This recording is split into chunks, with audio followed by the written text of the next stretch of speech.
the gaming news media would have you believe that it's all good in PlayStation camp. They report that Sony broke records when it comes to console sales. They are reporting that everything is up when it comes to Sony, but none of them would point out something that could smell a little trouble for PlayStation and their software sales. Let's talk about how PlayStation's $70 grift could have an effect on their overall software sales. This is Island Gaming with Jay, and don't forget to like and subscribe and hit that notification bell. Let's jump right into it. In 2020, PlayStation aimed to raise their games to $70, a $10 increase from what we would have known for years, games being $60. One of the justifications for them raising the games to $70 is that say that the production costs of these AAA games were increasing. So they had to raise these games to $70. Another argument that Jim Ryan used is that, because of the hours and hours and weeks and months of content in these games, that the $70 is justified because gaming is unlike any other entertainment media. He also quoted Demon Souls as one of the games that is packed with content which one could spend hours playing. Notice he did not even quote one of his AAA first-party games. Nevertheless, we are seeing that this $70 increase has trickled down to Microsoft and even currently with Nintendo, with Tears of the Kingdom being $70.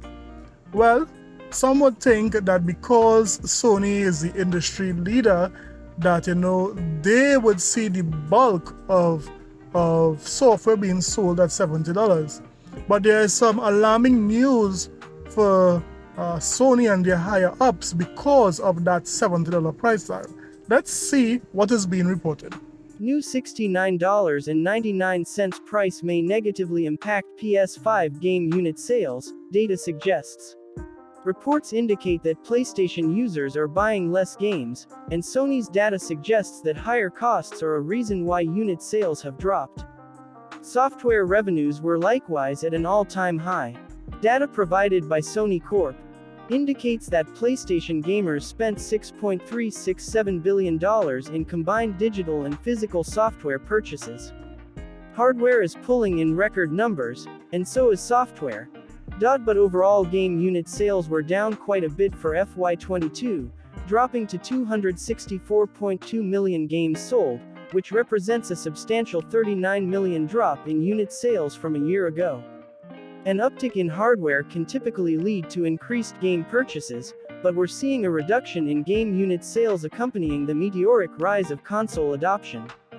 This trend indicates that PlayStation gamers are buying fewer titles, but spending more money on the games that they do buy.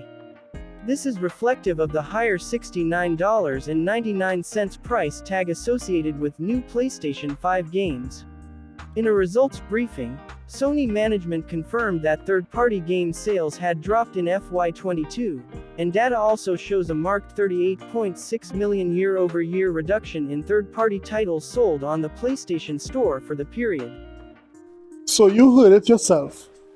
Software sales are down when it comes to, Sony selling not only third-party software, but first-party software, and it is directly linked to the $70 increase. And I predict that we will soon see a more cocky Sony. A Sony that feel they can do their fans anything, whether it be raise their games, raise their services, even raise their console. The news media is not saying anything about it. The fans are not saying anything about it. But we are seeing very clear with evidence that fans are not buying some of Sony software compared to the amount of hardware being sold. Let me know why you think this is happening. Let me know what you think about it in the comment section below. Don't forget to like and subscribe for more videos. Later.